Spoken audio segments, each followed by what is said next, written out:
Welcome to Conversations for the Animals. I am Lisa Tynan, and I am joined today by the incredible Dr. Hanna. So, full disclosure, when my colleagues were first talking about you, I thought Hanna was your first name. It is not. It's Dr. Amanda Hanna, which Yes. I'm thankful that I learned that before meeting you. The vet with two first names. The vet with yes. two first names. That's a perfect way to put it. I'm so excited to have you today because we were just talking about this before starting the episode. One of the things that's so great about this podcast is I get the opportunity to meet people who are doing unbelievable work in the animal welfare sphere. And very few of our partners have not worked with Houston Spay Neuter with you directly. Fair enough. which is saying a lot because we have a lot of partners. We have a lot of grant recipients. And I don't think I've ever met anybody who has a poor thing to say about you or your staff. So yes, note to self, Houston Spay Neuter is a really great vet, but we also get to work with you a lot, which is a privilege for us. So I want to talk about a couple things today. First, obviously, we want to learn about you, but I also want to talk because working in the veterinary field within animal welfare is so different from working in what you would consider traditional private practice or any other type of veterinary medicine, really. And so I think you have to be a specific kind of person, kind of professional, but I also think you are in a unique position to really cause a lot of change, which not everybody gets to do. So I'm excited to talk a little bit about that. But first, we're going to start about you, about Dr. Hanna. So were you one of those always wanted to be a vet since you were a little kid thing? 6 years old. 6 years old. My mom That's will tell early. you, 6 years old, I wanted to be a vet. I did, however, take a bit of a non-traditional route. Okay. I love non-traditional. Yes, me too. So I was not a great student. I grew up in Canada. My family's all still there, just north, small town Barrie, just north of Toronto. And so the Canadian school system is a little bit like the British system in that when you get to high school, kind of everybody takes the same classes. Okay. And then depending on how you do in those classes, you kind of get stratified into one of three kind of academic paths. Okay. And my academic path for math and science was not a great one based on my grade 9 grades. Interesting. And so when you kind of go to your career counselor, they look at your grades and there is no SAT in Canada. Okay. And so you get into university based on what your high school grades are and that stratification. Wow. Okay. And so they said, look, you don't have the chutzpah to be able to go to university for science. Wow. So you can go to university for, English or history or something like that. But if you want to go to university for science to be a veterinarian, it's not going to happen. So you can go to tech school. So they said, you can focus on doing kind of the veterinary nursing side of things. And so I did. So I went to Seneca College in King City in Canada. And I did my 2-year, the equivalent here would be an LVT degree. So I was an LVT. And I worked in research to start off with out of vet school. So I worked at the University of Toronto. And I worked there for, I think, 2 or 3 years and then transitioned from kind of an animal husbandry position to working with an investigator. His name was Chris Janus. He's marvelous. I consider him one of my mentors. Wow. And he worked with mouse models of Alzheimer's disease. Wow. So I did behavioral testing on those mice. He got offered a position at the Mayo Clinic in Jacksonville, Florida. And we got along famously. And he said, look, why don't you come and work for a year at the clinic in Florida? This was like December in 2004. Wow. And it's Canada in December. Yeah. And I was like, heck yeah, I'm Florida. out. Yeah, I'm there. And so I moved to Florida. And it was only supposed to be for a year. And then I met my now husband in Jacksonville, Florida. He was doing his postdoc at the Mayo Clinic there as well. Wow. And so I did the one thing my mom told me not to do, which was marry an American. So, Whoops. so now I've been here since 2004. Okay. But yeah, so that's kind of how I got to the States. Okay. And then he was very supportive, and I had talked maybe about going back to school, and he said, yeah, you should do this. And so while I was working, I was taking part-time classes, and then he got offered a tenure track position at the University of Houston in 2008. So he took that position, and when we came here, I went back to school full-time. Wow. So graduated from UH, go Cougs, in 2011 and started at A&M in 2011 and graduated in 2015. I'm still so stuck on the fact that, and I guess this is normal for pretty much everywhere outside of the US, but that like someone can just sit and tell you like, nope, you're not going to be good at that. Yeah. And that can determine your entire future career path. It can. But I actually think that was maybe one of the best things that could have happened. Good. Thank goodness. Yes, for me, because there's a whole I think slew of issues with veterinary medicine, and I think many of us are familiar with that, the burnout in veterinary medicine, the high suicide rate in veterinary medicine. And I think that when you take a population of overachievers who are perfectionists, yes, type A, and you send them to vet school at the age of 21 or 22, your brain is still developing into the human being that you will be. And so you graduate, as a just fully formed human being, and now you're trying to learn medicine. You're trying to learn how to lead a team of people. You are trying to learn how to deal with clients and run a business, run a business, or be an employee for a person who is running a business. So there's certain expectations there, and I think it's absolutely horrifying for a lot of these people. I think so many veterinarians go into veterinary medicine because they hate people. Yeah, and that's so they not just a good want reason. Well, it's not a good reason, but also there's an animal attached to every carrier or leash that comes in your building. There's an owner. There's the team of people you're working with. And so, and I think that kind of cycles back a little bit to the topic of animal welfare and the lack of veterinarians in our profession right now, is because we are at this unsustainable point in veterinary medicine where we are graduating people who are not equipped to be veterinarians in today's society. And I think that that's kind of a big part of what's going on with animal welfare, is a lack of people who are able to be veterinarians for people who need it the most. Right, exactly.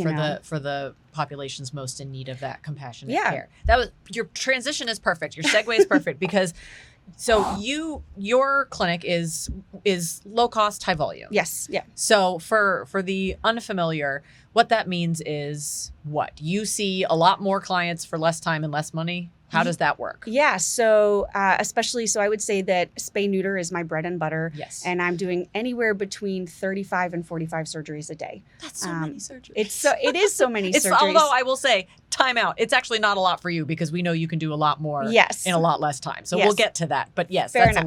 a lot. So it is a lot, but it allows me to do what I feel is a comfortable number that my staff can adequately care for. We can give what I feel is the appropriate attention to each animal. And so they have a good surgical experience. Their owners or rescues have a good post-op experience. And then I can still transition to doing wellness or what I need to do in the afternoon. So that's seeing sick animals, regular appointments, things like that. So you see surgeries in the morning and then everything else in the Typically, afternoon. yes. And then, of course, we have the occasional, emergency that comes in. That's the joy of veterinary medicine, is you never know what's walking in that door, whether it's a dog fight or a dog's licked open their incision, or a kitty cat got hit by a car. You just never know what's coming in. You never know. Yeah. So that's a typical day, right? Typical day. That. But you also do large scale events. So our last guest that we had on was, 2 guests ago, we had Mary Tipton, who you work together a lot with the Empty Shelter Project. Yes. And those are large scale events where you're seeing hundreds. Yeah, so typically at those events, we're doing anywhere between 350 animals, upwards of 500, depending on the location, the veterinarians, and the volunteers that we can get. Incredible. Yes, and that's that is a wonderful organization to be a part of, and I'm so happy with what we're doing there, because we go into low income areas, and it affords people in that area to get their cats and dogs spayed and neutered, microchip, rabies, distemper, parvo vaccine, or FERCP at no charge. And it's just, and I have met so many fantastic people through that organization. Vets from all over the country are coming in to do this on a regular basis now. Yeah, our next one is in A-Leaf on June 3rd. Now, do you find with the vets that are coming in, are you pulling in people who are already doing this sort of Yes, animal typically. welfare? So you're not so much getting the private practice vets who want to take a break and come knock out some surgeries. Right. And the Okay. reason for that is we need somebody who can, spay an 60-pound in heat pit bull in, less than 15 minutes Right. and have no complications. Right. So not that private practice vets can't help, because we have all the surgery stuff, all the post-surgery stuff. Right. So there's absolutely places for private practice veterinarians.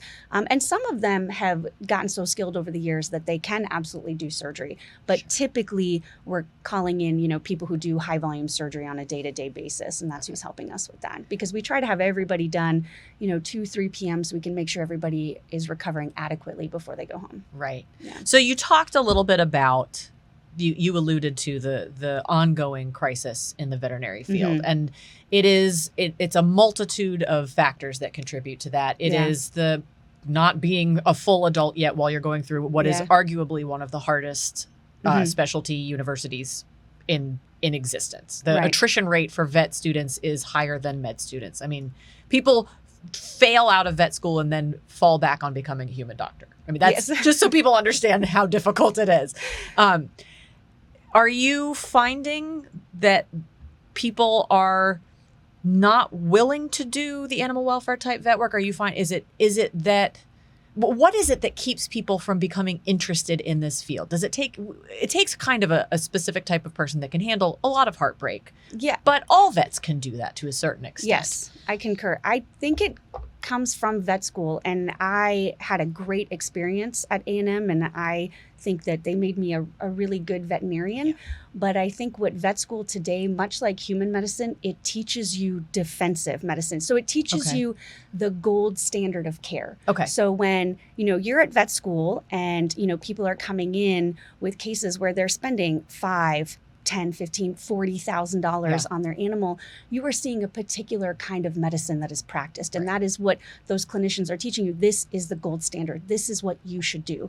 And there was an article that came out in JAVMA a few years ago, and they were talking about the spectrum of care instead of the standard of care. And I really took that to heart, because that's what I was kind of starting to practice on my own, was this idea that owning an animal is not for rich people. And I grew up in a family that didn't have a lot of money. We loved our animals. Of course. We just couldn't afford the care for them that was offered to us at the time. Right. And so I think when you are going through vet school and you are being taught this gold standard that, this animal comes in with this, you have to do all of these diagnostic tests in order to help treat this animal. That's not the case. Right. Is that ideal? Absolutely. But is that attainable for most people? No. And so for me to hear veterinarians, lament about the fact that, and I get referrals from veterinarians all the time who will say, hey, I have this, dog with a bladder stone, and our clinic charges $1,800 for this. Yeah. These people can't afford that. What can you do? Yeah. I think these veterinarians have the skill set, they have the equipment, they can do this, but they're not able to, whether it's the corporatization and they can't, whether financially they can't do it, whatever the case may be. And so you have an animal with an owner that loves it, that's trying to do the best that it can. Right. There's a solution, and it's because of money. Right. That it's not, that you can't help this animal, and this owned, loved animal can't stay with its owner. Right. And so for me, looking at the spectrum of care as opposed to the standard of care is where we need to be looking in veterinary medicine. Just because you only have $200, that doesn't mean I can't help you with your Pan-Loop kitten. Right. Maybe I can't do everything I want to do, but I can help you. Right. And so I think it's that kind of approach to veterinary medicine, making it, more of a community-based spectrum of care and not the standard of care. I think it's important to learn what the standard of care is so you can always offer it.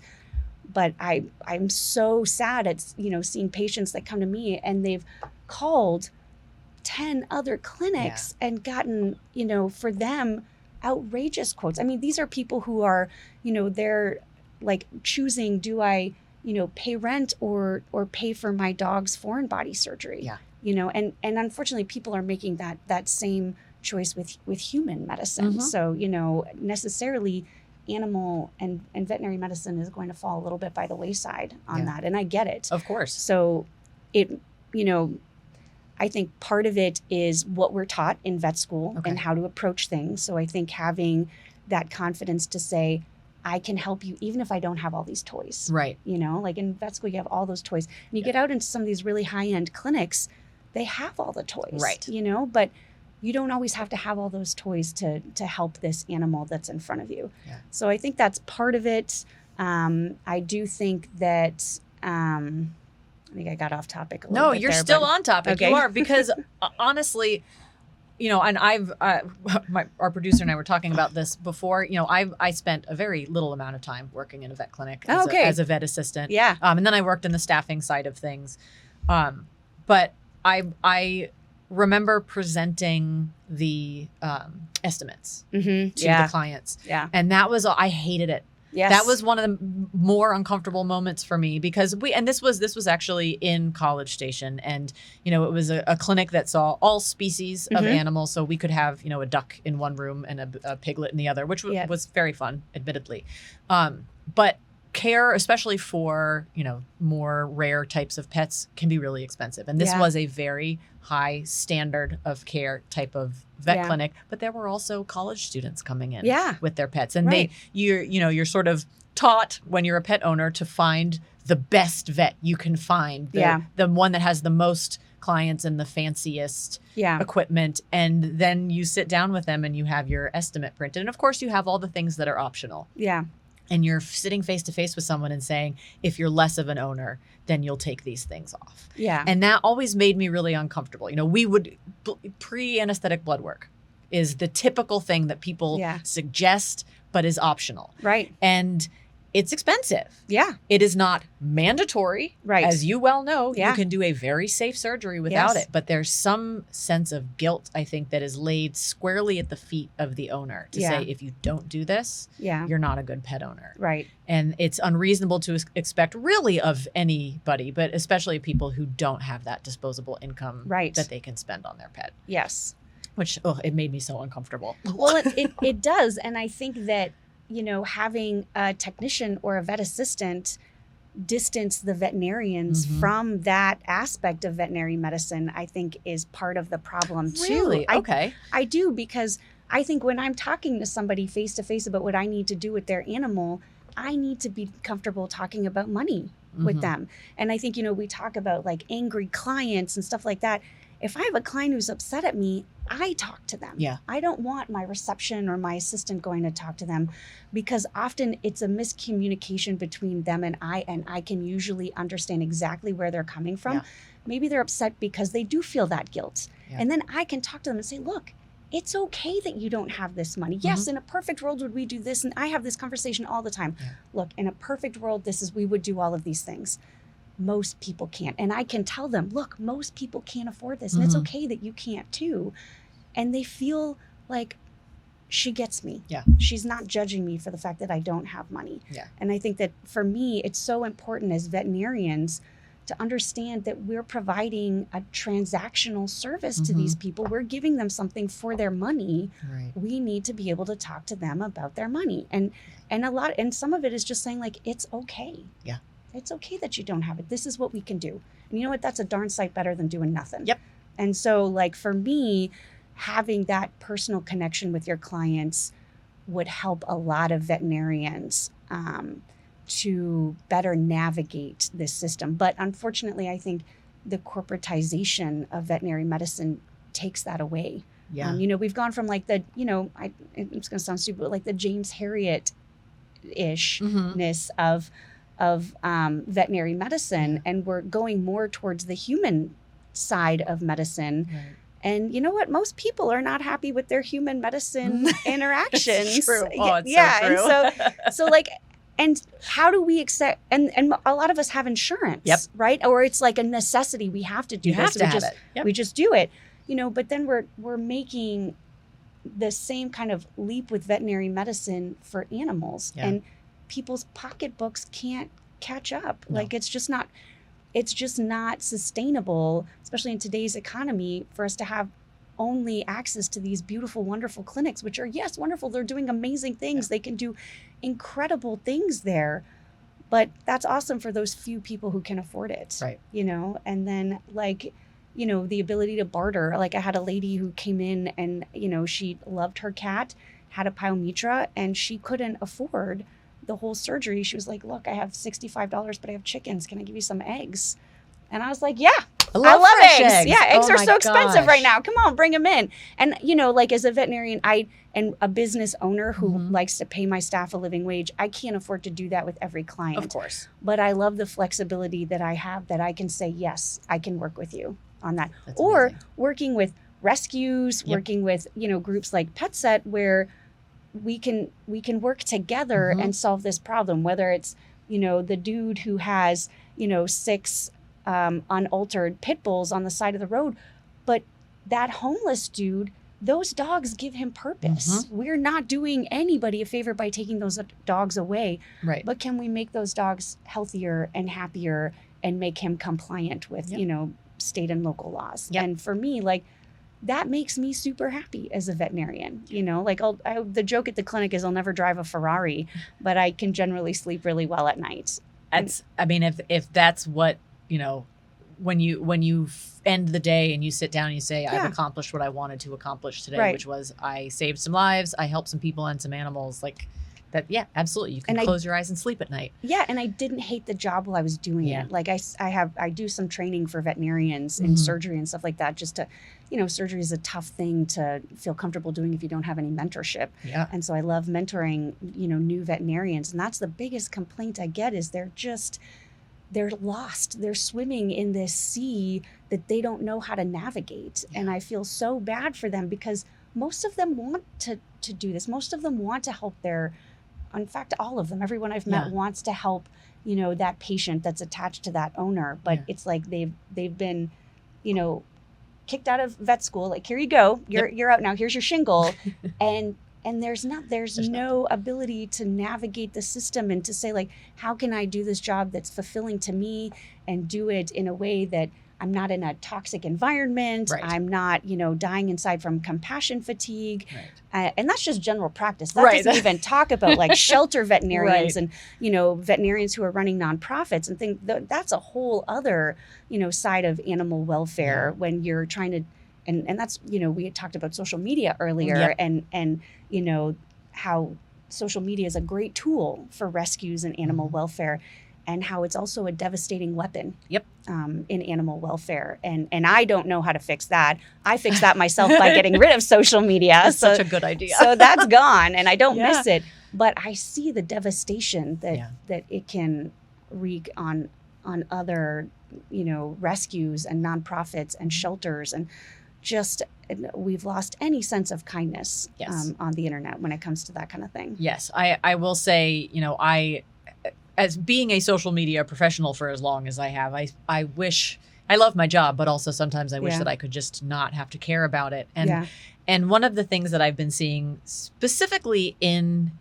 animal welfare, but across the board as well, is we've found ways to weaponize social media, right? We call people out publicly in an effort to show how terrible they are and get people on their side. And I've seen people doing that to veterinarians, specifically to low cost vets. And you know, I understand 100% being an owner and being upset about your animal, because this is your child. And what I've seen is a scary trend of going online, posting interactions, even, you know, recording your interaction with a vet tech or a receptionist and saying, look at how awful they were to me. Well, you didn't show how awful you were to them before you turned your camera on. And it's like you said, it's a weaponization, and it is driving people out of veterinary medicine. It's driving people out of animal welfare as a whole. And now it took us so long to hire a vet for our mobile unit to find somebody who can do what y'all do, which is the high volume, low cost, and B,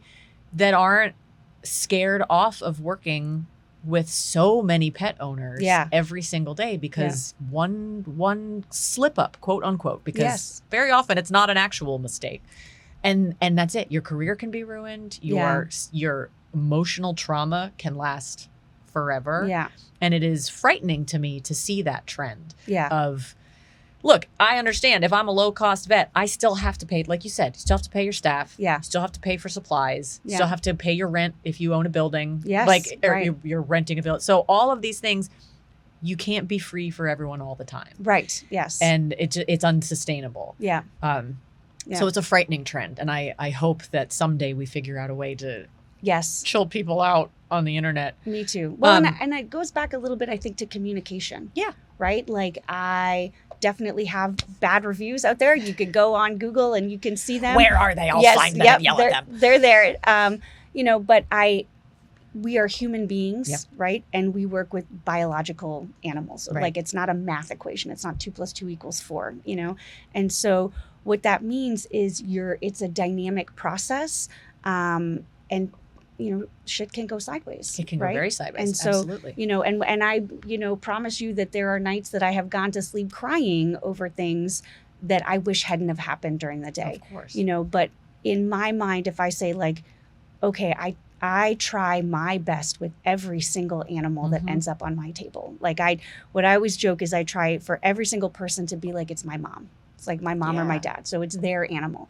So it's not my animal, but it's my mom's dog, or Right. it's my dad's cat, something along those lines. But sometimes things happen.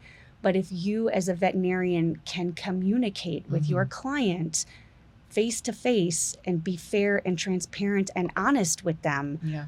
most of the time, if they trust you,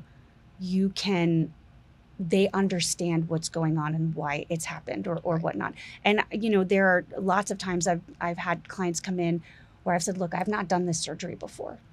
I've not done it. I will try. I can try for you because you have no other options right now. And so, but you need to know that in a perfect world, this would be done here and we would do this and I've not done it or I don't have the equipment, but I can try my best. Yeah. And so if they know up front, like, okay, I don't have this experience or this is not ideal, Right. but we don't have any other options, they're usually okay. Yeah. But again, it's all about the communication Mhm. about it. Like me going out face to face and talking to them or talking to them on the phone, not sending my receptionist, not sending my technician. Does it take longer? It does. Yeah. But that means that there's that trust then where they say, even if something does happen, like, look, doc, I know you tried your best. Right. I took heartworms out of a dog. And I told them, like, I've not done this before and it worked and the dog's doing great and Amazing. it's going through heartworm treatment. But I was very upfront with the rescue and said, look, I've not done this before. So, and they understood it. So I will say, so the few times that I have had the opportunity to be in your building while, on business hours, while things are happening, one thing that I have been impressed by is your staff. And it's not just, that they are skilled technicians, because that's fantastic, but everybody, and this, if anyone who works in the vet industry knows that this is a rarity, everybody's pretty happy. And that I have a sense that some of that is because they don't feel the burden that you are placing on them, that they are the ones who have to deal with all the terrible runoff, that they know if something goes sideways, Dr. Hannah's going to come out and she's going to be right there next to me while we deal with it. And again, having worked in a clinic where that was not the case, that's huge. Yeah. Because our blessed vet techs and vet assistants and receptionists are generally underpaid, wildly underappreciated. Absolutely. Yes. And do unbelievable work and get the brunt of the anger and the drama of whatever is happening in a vet clinic. And I think having a professional that has your back, whatever happens, and also, like you said, that is upfront. There's no bluster here. There's no, I can fix it. I've got this under control. Everyone's on the same page. We're going to do our best. Yes. And if it doesn't work, we did our best. Yes, exactly. I think that's huge. It is. And I also think having been a vet tech for years before becoming a vet helped me to know that side of veterinary.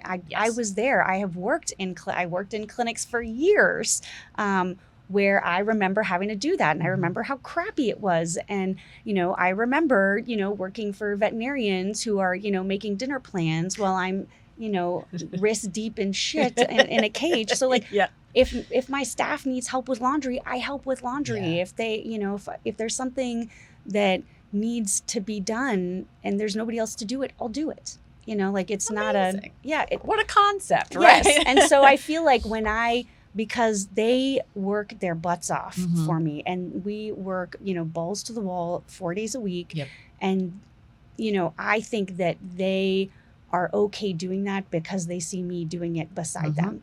And they all know I can't do it without them. No. Like I always joke, like I don't run the place. I just work there and I'm shackled to the tables, So like I just go from table to table, and they are doing this incredibly intricate choreographed ballet Yes. around me to make it so that I can do 45 surgeries in, 5 hours. Yeah. And I couldn't do it without them. So they're Having incredible. witnessed that was the first time I ever set foot in the clinic was during a Team Feral event. Oh, yes. We have another one tomorrow or Sunday. I love it. They make me so happy.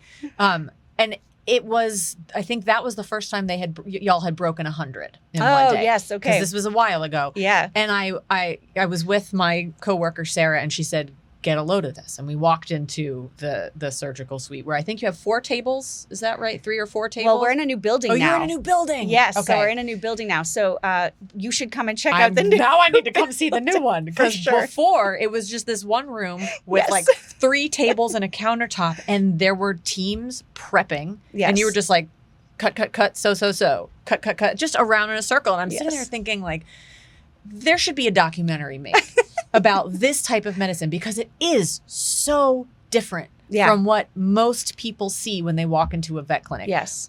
But you're not suffering from any higher rate of post-surgical complications. Your animals, We have less. You We have fewer even complications. better. Yes. I mean, Yeah. to me, that says that there is a way forward in animal welfare where we are, admittedly struggling right Mhm. now with access to veterinary care. Yeah. There is a way to do it that is affordable, that you can knock out a lot of stuff in one day. People are still getting high quality care and Mhm. don't have to feel less than because they've brought their pet to a low Right. cost clinic. Yeah. And then we are hitting these numbers that we need to be hitting to actually have an effect on the homelessness crisis Yeah. that we're facing here in Houston. Yeah. We should do like a video, just one of those, what are they called? The hyperlapse Oh, yes. of one of your spay and neuter days, because it really is worth seeing. Because I think until you see a room full of 100 trapped feral cats, you can't really get a feeling for just how bad the problem is and how few people there are out there actively trying to do something about it. Well, and I think, that amazing thing to me is when I first started this whole journey, I was, concerned about whether or not I could make it work. Yeah, and there's now, always that. I mean, I could do a team feral event where I do on generally 110 cats Yeah. in a day. I could do that every single weekend. Yeah. And not feel like I'm making a dent. Which is so Yes. scary. It is. Yeah. That it feels that insurmountable. And I will say that, and it leads me to kind of my last question. It doesn't feel like there are enough organizations or veterinarians who are focusing on that specific, on just population control. Mhm. And like you, obviously you do so much more than that. We send so many of our emergency cases Sure. to you, Mhm. but when we see Empty Shelter Project, when we see these big events with Team Feral, why aren't there more groups that focus on this? And what do you see as like a viable way forward so that we can get more vets on board? Yeah. That we can get more organizations who are focusing on spay neuter, Yeah. on herd health. Yes. Yeah. I mean, I think it's going to change. For sure, it's going to change. It needs to change in vet school. And they're getting better now. But there's a shelter rotation in most Yep. vet school programs now, so people are at least getting exposed that this is a viable option for you. Sure. But it's also changing. How we shelter animals and just the approach towards that. So, if we're in communities where, again, if you are trying to make sure that all your citizens in your community have electricity Mhm. and clean water, it is unimaginable to think, but also like we have to spend all this money on, animal welfare. Right. Like we're in this country, there's triage going on right now. And I mean, Houston is huge, and we have that trifecta of issues that allow for giant population, which is, socioeconomic conditions, cultural conditions, where there's a lot of cultural misunderstandings, I think, about spay and neuter and what it is. And then also climate, right? Like Canada, we don't have this issue. You have winter. Yes, exactly. So like animals aren't cycling yearly, or if there's a litter of kittens born late, they generally don't survive. Right. Here they can cycle year round. They can have puppies and kittens that survive year round. Right. So it's this kind of horrible mix of things. And then also you have the corporatization of veterinary medicine, where there's not money in low cost medicine necessarily. And so I think when you have that, I mean, why would people go into it? Like most shelters aren't offering a $50,000 signing bonus to come and work for them, but a lot of clinics are. And so as a new grad, you're graduating like I did with $200,000 in student loans. Like that hurts. Yeah. Where are you going to go? And so I think it's just, and also then you've also been taught I have to have this standard of care. Right. And so you could go to this beautiful shiny clinic where you get a $50,000 signing bonus, or you could go to the shelter where they have like 5 drugs and you can make a big difference, but you have no mentorship. Yeah. And so for a lot of veterinarians, I think it's kind of an easy choice to understand why they went that route instead of other routes. And then once you're in it, it's hard to get out of it. And so I love being able to do externships with vet students. And I've had a few of them where they come in, they'll spend 2 or 3 weeks with me, and they can see like, man, this is kind of cool. Like I can practice good. Like I have clients who drive in really, really nice cars who want everything. But they like me as a veterinarian. And so they're coming to me as a veterinarian, and I can offer gold standard of care and they'll take it. Right. And that's great. Right. But I can also see the next client who took a, public transit with his German Shepherd, to get spayed. Right. And I can help him too. Yeah. And being able to do that, but recognizing that is an option. And I think it's just not well known with newer grads coming out that is an option. You can do this. You don't have to do corporate or shelter or work. It doesn't have to be just one of those options. And so I think changing what young veterinarians see when they're in vet school and when they get out is what we need to do in order to get it. And then social media, like it is such an awful thing for veterinarians. And I think changing, it's like cutting off your nose to spite your face when you kick a vet while they're having a bad moment, so they leave. Well, then you've taken that resource out for anything. So I unfortunately, I think more the flow of vets is going out of animal welfare and into private practice rather than the other way around. So well, and it's valuable information for us to know, an organization like Houston Pet Set, where we're very big picture, taking the step back since we aren't a rescue, and being able to see, okay, well, maybe we need to start focusing our resources on the vet schools and saying, let's fund a seminar. Let's get these students, or a field trip.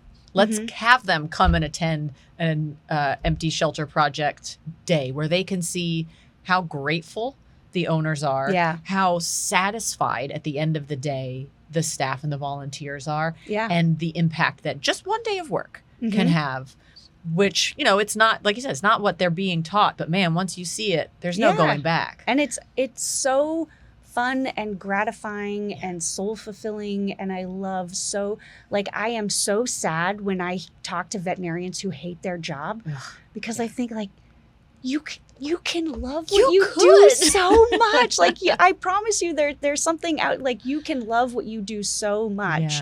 And I think because all they've been shown is this little box, and I feel so bad for them because there's so much out there they can do. And there is a huge impact they can make. And it's just, but I think it is probably a little terrifying for them to look outside what they know. I'm sure. Well, the good news is there are still so many wonderful vets who work in this sphere. Absolutely. And they are compassionate, and they are maybe having some compassion fatigue, but they're pushing through. And as the pet owners and the rescues, it's our job to support y'all in that, because we can't be adding to the problem. That's too ridiculous to me that as fellow animal welfare advocates, we would be doing anything but propping up our veterinary cohort. So that's a warning to all of our partners. Be nice to your vets because we need them, because if we lose any more of y'all, we are done for.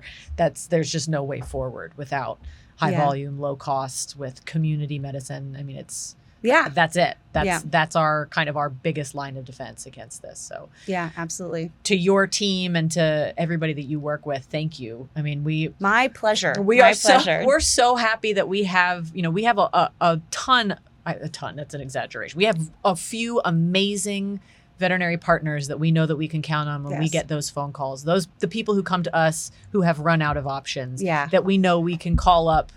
We can call up y'all. We can call up Veterinary Urgent Care. We can call up Safe Haven. We can say, hey, we'll pay for it. Can you do it? Yes. And, it's a Band-Aid. Admittedly, it's a Band-Aid until we figure out how we can provide this service to more people so that it is affordable and accessible. But as long as we can keep doing it, we're going to keep doing it.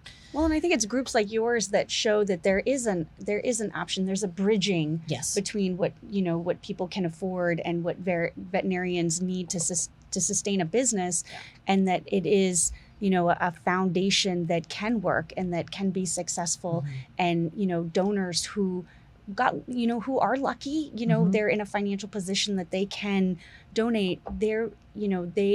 It may not, $100 or $50 that they donate to this one case is not a lot for them, but for that family to keep that animal with them, or to make that animal healthy, or that homeless person, and that dog is literally the only reason they're alive. That is such a huge difference in that person's life, and I think that I'm lucky because I get to see that, like face to face. I get to meet that animal, and I get to meet that person, and I get to work with them one-on-one.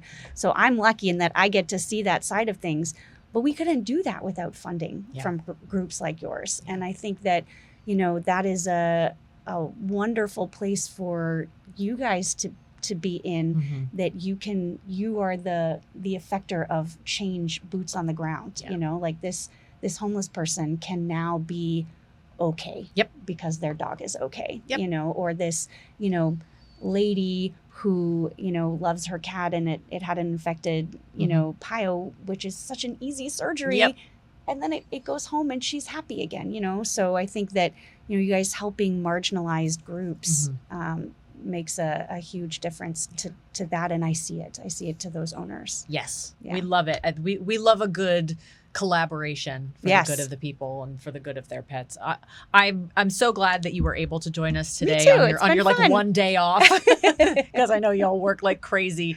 I think we're lucky that we have partnerships like this, and I hope that more people look to find these types of collaborations, and so that we are affecting change in these populations who just have nobody else looking out for them. And I think that's where we start to really make progress in Houston, but beyond, everywhere. We're not the only place who's suffering from this animal welfare crisis. Very true. Yes. Hopefully some people take this and run with it, because it feels real good to help people, and it feels real good to help their pets. So absolutely. Again, thank you, Dr. Hanna, for coming. It's been so fun. This has been yet another episode of Conversations for the Animals. We will see you next time.